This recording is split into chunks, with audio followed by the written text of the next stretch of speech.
ルフィは海賊王になる男だ。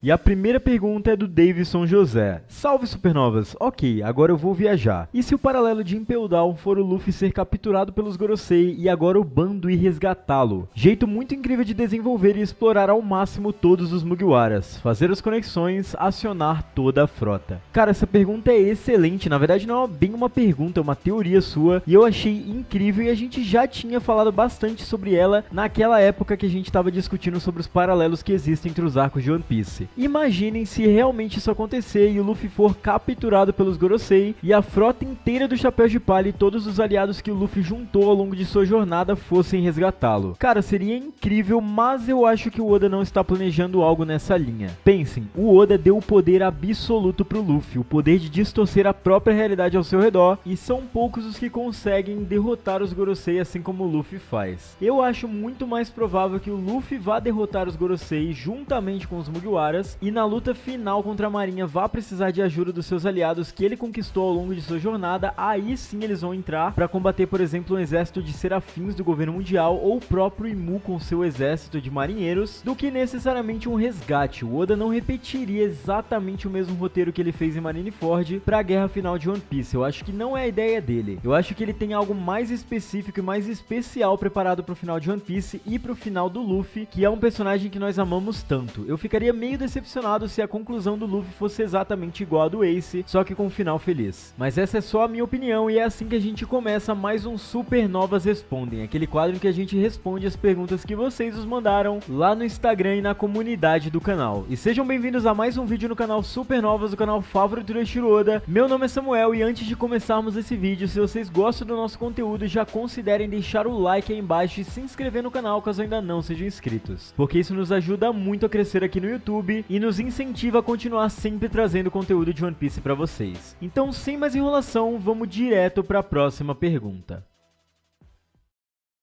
E a próxima pergunta é do Walmo. Penso que o Luffy está atacando o lugar errado. Devia tentar destruir esses círculos que vieram dos Gorosei. Cara, é muito interessante a gente tentar pensar em alguma fraqueza para essas bestas, até porque com certeza elas têm alguma fraqueza, algo que impeça elas de se regenerarem, mas é muito difícil chutar alguma coisa. É claro que esses círculos de invocação parecem ter sim algo sobrenatural envolvido, então poderia ser que quebrando esse círculo, os Gorosei ficassem sem forças ou voltassem à sua origem, nesse caso o castelo de Mary Joa. Porém, eu acho que isso é muito mais uma arte do Oda, algo que ele quer mostrar que os Gorosei tenham, que os façam mais amedrontadores ainda do que necessariamente um ponto fraco. Até porque você ser uma criatura gigantesca que tem um ponto fraco tão grande quanto, seria meio fácil demais de derrotar você, já que é só ir lá e destruir esse círculo. Eu acho que não é assim tão fácil, aquilo é só o círculo de invocação e provavelmente os Gorosei têm alguma fraqueza neles mesmos. Talvez algum ponto fraco ou 3 corações ou alguma parte do seu corpo que, se for cortada, não regenera mais. Talvez seja mais nessa linhagem do que necessariamente no círculo de invocação, o que eu acho que é apenas uma forma de Oda trazer a temática sobrenatural para One Piece. Mas com certeza sua teoria é plausível e dá pra gente pensar e teorizar bastante sobre isso.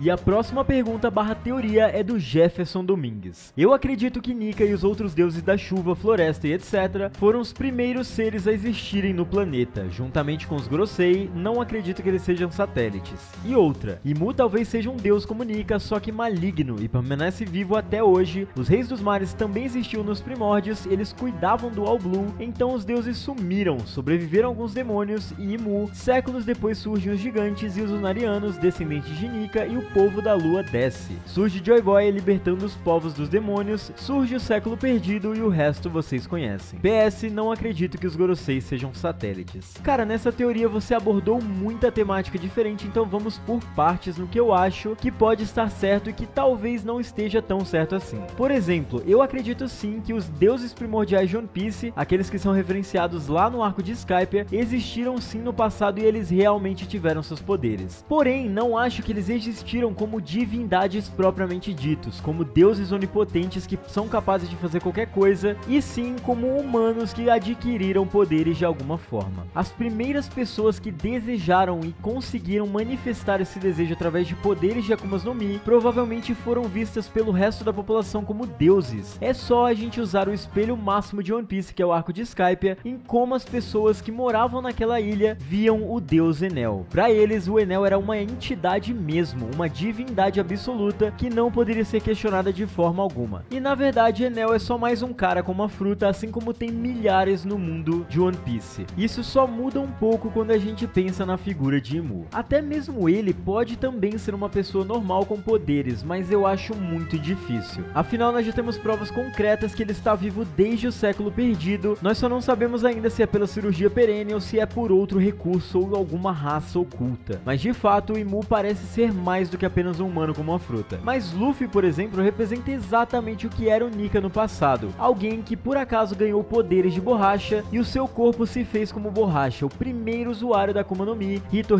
no Mi, modelo Nika. Eu acho que é muito mais fácil o Oda introduzir um ser humano normal que tinha o poder do Nika do que necessariamente fazer com que existam deuses em One Piece de verdade e esses deuses que surgiram com todas as outras Akumas no Mi. Mas a minha parte favorita dessa sua teoria de longe é a parte que você falou que os reis dos mares governavam o All Blue. Cara, isso pra mim é muito claro. O All Blue realmente existiu no passado como um oceano único e todos os reis dos mares conseguiam viver em harmonia nesse reino. Provavelmente eles só estão atacando agora seres humanos ou estão saindo de seus habitats para vir à superfície pelo mesmo motivo que as próprias baleias mudaram seu trajeto de migração pela Red Line, que alterou o trajeto de todas as criaturas marítimas porque colocou entre elas uma muralha gigantesca. Eu acho que é isso que faz os reis dos mares ficarem tão deslocados, até porque, por exemplo, no Calm Belt tem tantos reis dos mares que parece que foram colocados lá por alguém, algo artificial. Não parece que eles sempre viveram naquele lugar. Então essa é a minha opinião, os reis dos mares eram pacíficos no passado, ou pelo menos eles tinham mais controle, eles eram governados por alguém, e esse alguém talvez seja o próprio Joy Boy, e eles viviam em harmonia com os seres humanos e com todas as demais raças do mundo de One Piece. Talvez essa é a definição do mundo de One Piece antes da Red Line, harmonia. E agora é um completo caos. Eu gostei muito dessa sua teoria e eu queria reforçar o e-mail do canal para onde vocês podem mandar teorias maiores do que nos comentários do YouTube. O e-mail do canal tá aí na descrição para vocês mandarem suas teorias maiores e mais elaboradas pra gente reagir em vídeo. E vocês podem aparecer no canal ou até ser inspiração para algum vídeo nosso, e nós sempre damos os créditos. Então já mandem suas melhores teorias por lá, estamos aguardando vocês. E a próxima pergunta é do Ítalo Novelli. Será que os Gorosei têm seu poder nerfado enquanto estão fora de Mary Joa? Não achei eles tão apelões quanto Kaido e Big Mom, acredito que eles não consigam utilizar seu 100% ainda, e só consigam utilizar dentro de Mary Joa. E aqui você fala alguma coisa sobre o 9 do mar, eu não entendi exatamente o que você quis dizer com isso, mas a sua pergunta é excelente, cara. Eu concordo plenamente, o que parece é que os Gorosei na verdade não se teleportaram para Egghead, eles na verdade manifestaram suas figuras monstruosas em Egghead, e eles na verdade estão controlando tudo isso de Mary Joa. Não parece que eles estão pessoalmente em Egghead, se é que você me entende. Na minha opinião, parece muito que eles estão projetando apenas o seu poder, e por isso eles não conseguem sofrer dano algum. Mesmo tendo seus membros arrancados e sendo perfurados por raio lasers, eles continuam intactos. E muito provavelmente essa não é a forma final dos Gorosei. Até porque, se for isso mesmo, não representa ameaça nenhuma pro Luffy e os Mugiwaras. O Zoro e o Luffy e o Sanji e o Jinbe são personagens que já estão em um nível avançado suficiente para lutarem de igual para igual com esses Gorosei. É claro que se for um Gorosei muito forte, eles têm que ir em duplo ou em trio, mas o Luffy, por exemplo, consegue solar um Gorosei tranquilamente, como ele fez com Saturne. Se não fosse por esse fator de cura absurdo, Saturne já teria sido derrotado nesse arco, e eu não duvido que Zoro e Sanji consigam fazer o mesmo. Nós fizemos um vídeo trazendo uma possibilidade que o Oda pode estar querendo deixar os Gorosei um pouco mais fracos pra gente se assustar quando ver o real poder de Imu, e eu realmente acredito nessa teoria. Porém, a possibilidade que eu mais acredito é essa mesmo, de que os Gorosei ainda não usaram todo o seu potencial, e eles estão guardando isso pra quando for a hora certa, quando eles precisarem se mover pessoalmente de Mary Joa para estar em outro lugar, e não somente manifestar seu poder em outra ilha pra lutar. Mas comentem aí o que vocês acham que é esse poder dos Gorosei, e se eles realmente estão em Egghead, ou se é apenas uma invocação, uma projeção de seu poder. E as duas próximas perguntas eu vou responder em conjunto. O Isaac Viana e o Alan falaram basicamente uma coisa que dá pra se responder de uma vez só, e é uma coisa que muita gente tem dúvida. O Alan já perguntou o seguinte: salve galera, aqui vocês acham que tem chances do Luffy lutar sozinho contra os Gorosei, ou vai todo mundo lutar em conjunto com contra eles. Abraços. Abraço, mano, tamo junto. Enquanto isso, Isaac Viana falou o seguinte: salve canal Supernovas, tô por aqui novamente. Manos, esse último capítulo, pelo menos pra mim, mostrou que escapar de Egghead será uma tarefa muito difícil. Sei que o Oda planeja muito bem seus arcos, mas queria saber o palpite de vocês quanto a essa fuga. O que vocês esperam no desfecho desse arco? Abraços. Abraços, mano, tamo junto. Salve pra você. Cara, essas duas perguntas coincidem na mesma resposta. O bando dos Mugiwaras vai fugir de Egghead e o Luffy não vai lutar contra os Gorosei novamente. O Luffy dessa vez só vai ser salvo. Ele já foi salvo uma vez pelo gigante, será salvo pelo robô do reino antigo que acordou e está de pé, e talvez tenha que ser salvo por uma terceira pessoa, talvez aí um Dragon, um Shanks da vida, que seja a última salvação de Luffy antes de sair de Egghead. Até porque o Luffy vai precisar de uma escolta para sair da ilha, e essa escolta provavelmente vai ser um pirata grande. Talvez até o Homem da Cicatriz de Fogo que foi mencionado na saída de Wano.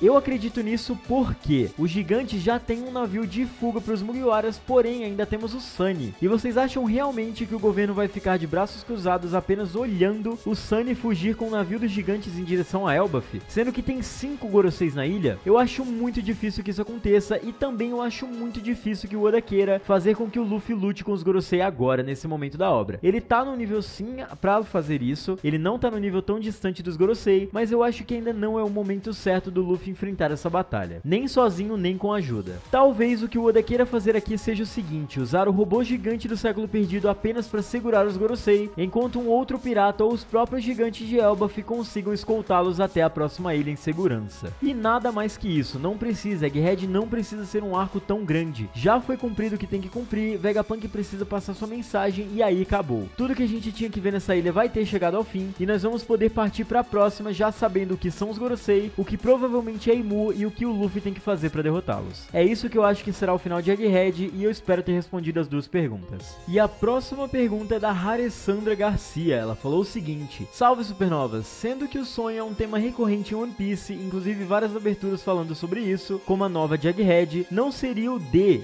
Dreamer, sonhador? Isso não explicaria melhor o Barba Negra e o Rocks do que algo como Dawn ou Amanhecer? Ótima pergunta, e na verdade faz sentido sim o seu pensamento. As pessoas com nome D nada mais são do que pessoas com ambições gigantescas para si mesmo, ou pessoas com sonhos muito grandes. Por exemplo, o Luffy, que o sonho dele é tão grande que todos no bando se emocionam ou riem pra caramba, de tão absurdo que ele é. Personagens como Barba Negra e Shebeck também têm sonhos, mas eles são muito mais egoístas, e esses sonhos são só pra eles, e não importa o que eles tenham que fazer ou quem eles tenham que matar pra cumprir seus sonhos, eles vão até o final. Mas mesmo assim, continuam sendo sonhadores. E a frase mais famosa de One Piece com certeza é a do Barba Negra dizendo a Luffy que os sonhos dos homens nunca têm fim. Barba Negra talvez seja o personagem depois de Imu e do Flamingo que mais saiba sobre o século perdido, mas ele revela muito pouco pra nós. E dizendo essa frase, ele pode estar deixando claro que ele sabe o que significa os D e ele sabe o que é preciso fazer pra dominar o mundo. Mas eu ainda não acho que isso tire o mérito da teoria dos Dawn, porque na minha opinião essa teoria é a maior de One Piece de todos os tempos, juntamente talvez com as teorias sobre o final mais famosas, e essa teoria faz tanto sentido que o próprio Oda já colocou em sua obra diversas vezes o nome Dawn e a palavra amanhecer, principalmente no capítulo 1 de One Piece, que se chama literalmente Romance Dawn, e esse era pra ser o real nome da obra One Piece. Eu acho que essa teoria é meio que irrefutável, é como se ela já fosse canônica, e muito em breve nós podemos ter a confirmação dela através das palavras de Vegapunk, isso se o governo mundial não conseguir impedi-lo, porque eu espero muito que isso não aconteça. Eu quero muito que o Vegapunk conte a verdade sobre o mundo pra todos e consiga de alguma forma baquear o governo mundial, que está há tantos anos intocável lá em Mary Joa. Isso tem que acontecer e o atual momento é perfeito pra isso. Estou ansioso pro fim da pausa de One Piece e o retorno dos capítulos, pra gente analisar junto com vocês e descobrir essa verdade juntos. E é com isso que eu encerro esse vídeo, galera. Espero que vocês tenham gostado. Se vocês curtiram, não se esqueçam de comentar aí embaixo o que vocês acharam e deixar o like caso vocês gostarem do nosso conteúdo e se inscrever no canal caso ainda não sejam inscritos. E ativem o sininho, porque as teorias por aqui não param nem quando o Oda tira folga. Além disso, chequem os links na descrição das nossas redes sociais, principalmente nosso Instagram, para vocês participarem dos próximos vídeos de perguntas. E é isso, galera. Valeu!